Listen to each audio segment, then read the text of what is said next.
Lesson 7.3, Task 3. Graph square root functions. All right, you can graph square root functions using transformations of the graph of the parent function. F of x equals the square root of x. It is helpful to analyze the effect of the transformations on the points 0, 0, and 1, 1 on the graph of the parent square root function. For square root functions of the form g of x equals a times the square root of x minus h plus k, 0, 0 maps to hk, and 1, 1 maps to h plus 1 and k plus a. All right, so this is important information. You're going to need to know this. If it's in this form, 0, 0 will map to hk, which is your vertex, and 1, 1 will map to whatever h plus 1 is, and k plus a. All right, for square root functions of the form g of x equals a times the square root of 1 over b times x minus h plus k. The difference here is this has a 1 over b in the formula. It's still a general form. All right, but this time it maps a little differently. So 0, 0 still maps to hk, which is your vertex. And this time 1, 1 maps to h plus b, okay? H plus whatever b is. B is on the denominator, you can see, and k plus 1. So those are just important general forms that you need to be aware of. All right, remember that you cannot take the square root of a negative number. So the expression appearing under the square root symbol leads to a restriction on the domain of the function. This restriction of the domain then determines the range of the function. Sketch the graph of g of x equals 3 times the square root of x plus 1 minus 4 using transformations of the graph f of x, the square root of x, which is your parent function here. All right, so rewrite in the general form. Okay, so you've got x minus h. So instead of x plus 1, we're going to rewrite that as x minus negative 1 because two negatives make this a positive. And we're just trying to put it in that general form there. And then minus 4, that's the same thing as plus a negative 4. So then it helps you to identify your a, your h, and your k. So now you can see that 3 is your a, negative 1 is your h, and negative 4 is your k. All right, determine the mapping of 0, 0 and 1, 1 on the parent function f to the corresponding points of the graph of g. All right, so 0, 0 is mapped to hk. So you can see right here, h and k. H is negative 1 and negative 4. So that goes directly to the vertex. How does the mapping of 0, 0 help to identify the domain and range of g? Select all that apply. All right, it says the point 0, 0 is linked to the domain and range of f, which are x such that x is greater than or equal to 0, and y such that y is greater than or equal to 0. So that is true because we do restrict the domain and range to be greater than or equal to 0. The mapping shifts the point 0, 0 1 unit down to the point this. That is not true. The mapping shifts the point 0, 0 1 unit to the left and 4 units down. So if we look, it does shift it 1 unit to the left and 4 units down. So that one is true. The transform point indicates the domain of g is x such that x is greater than or equal to 0, and its range is y such that y is greater than or equal to negative 1. All right, so the range would come from the y value, so that's not true. The transform point indicates that the domain is x greater than or equal to negative 1. That's your domain, your x, and its range y greater than or equal to negative 4. So that one would be the correct one. All right, 1, 1 is mapped to h plus 1 and k plus a. That's from above where we highlighted it, so you know that you need to do this right here in order to get the transform point. So we're going to take 1, 1. So we're going to take 1, 1, and then we know that h is negative 1, and we're going to add 1 to that, okay? Why do we add 1? Because we're moving it Well, because we looked at 0, 0, now we're looking at 1, 1. So we always have to add this x and this y to whatever h and k are to make it to the next point. So if you look above again, you can see that we already determined -1 and -4 for the vertex. All right, so -1 plus 1, and that gives you 0 here for this.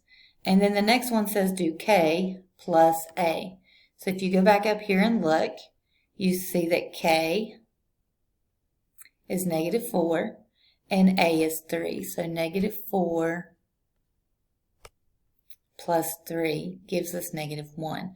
So 1, 1 maps to 0, -1.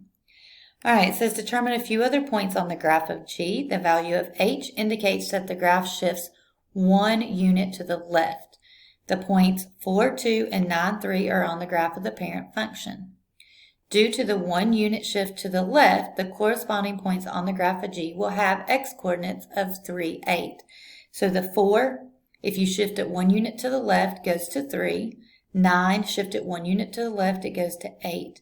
So since we have these x-coordinates, you can take those values of x and plug it into your function and find the y value. So if you plug in 3, we're going to have 3 times the square root of 3 plus 1, and then minus 4.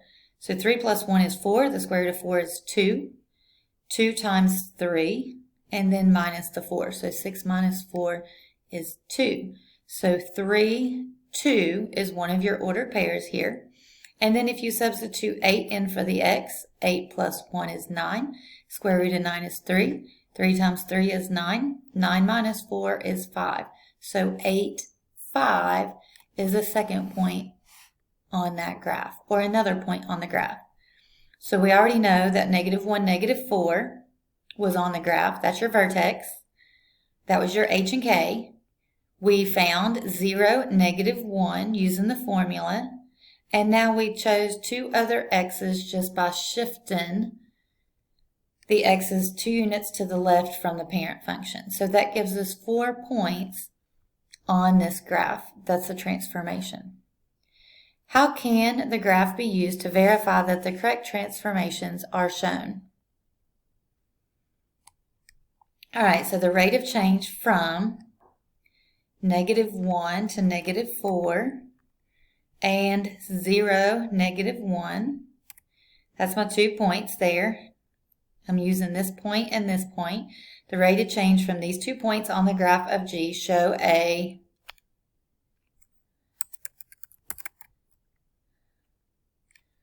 vertical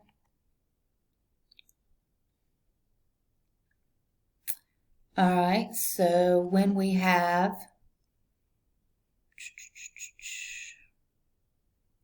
so we had an A of 3, so that is a vertical stretch by a factor of 3. So we have a vertical stretch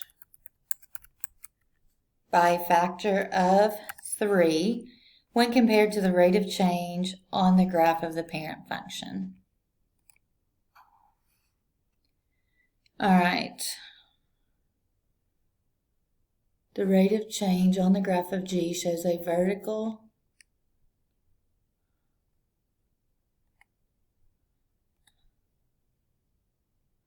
All right, so here's our vertical stretch and compressions. This is the notes from the last task.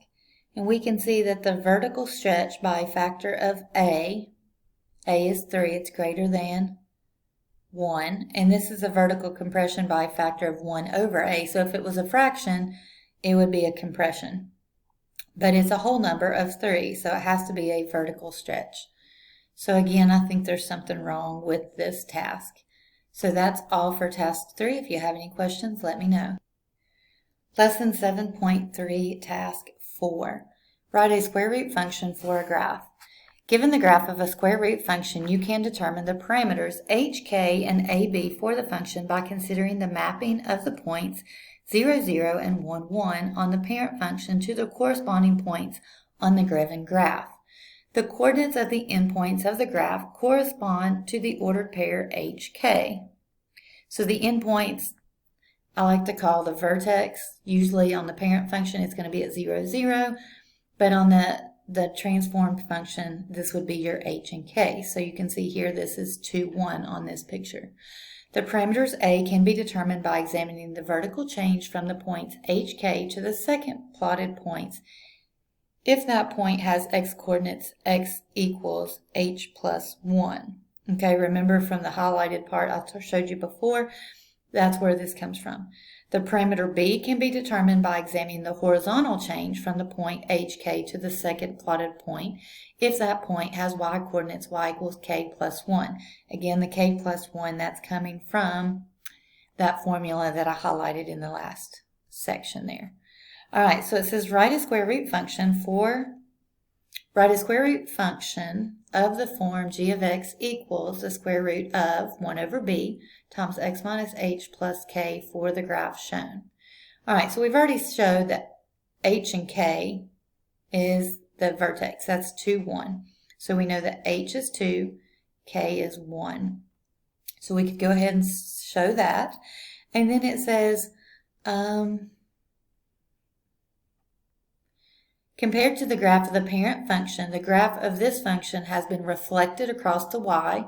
So normally the graph goes this direction, but it's been reflected. Now it's going this direction. It's a horizontal stretch and shifted to the right and up. All right, so the endpoint hk is 2, 1. That's our h and k. The reflection indicates that b is less than 0. That means it's going to be negative. And use the second point to determine the value of b. Because 0, 2 is right here, has a y-coordinate of k plus 1. It is the image of the reference point 1, 1. All right, so 1, 1 is going to map to, this is from your formula thing here, h plus b and k plus 1. Okay, so hopefully you wrote this down when I highlighted it in the previous example. All right, so we know that it's going to go to 0, 2, and that comes straight from the graph, 0, 2 right here. And so h plus b equals 0, okay, 0, and or 2 plus b equals 0. So we can say subtract 2 from both sides and b equals negative 2. So using the values of b, h, and k, and knowing that that's negative, we can write the function the square root of negative 1/2. That's your b. Remember, b is 1 over b. And the negatives, because it's turned in the opposite direction, it's facing this way, so we know it's a reflection across the y. And then your h and k is substituted in. What can you do to verify the function is correct? What I would do is take my graphing calculator and I would graph it. Let's see if I can pull out my graphing calculator real quick. There's other ways to verify it as well, but I like to practice using the graphing calculator. So we can go to, make sure you hit graph, y equals is going to help you graph it, and then second square root, and I need to have negative 1 divided by 2, and then I'm going to have parentheses x minus 2, close parentheses, and then I have to arrow out. When I arrow out, it ends my square root. So I want to be outside the square root to do the plus 1. Plus 1, and then if I hit graph, I'm still on my scatter plot, so let's get rid of that. Second plus, turn off my scatter plot from a previous equation. So I'm going to hit graph now, and I'm going to do window.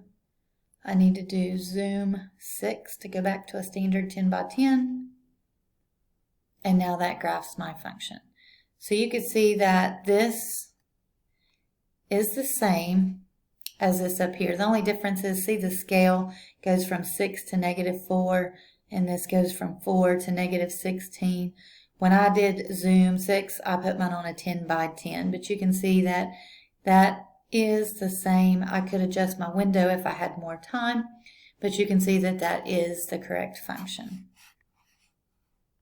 All right, what is the domain? All right, the domain is going to come from your vertex, so it's going to be negative 2. And the range is going to come from your y value, which is 1.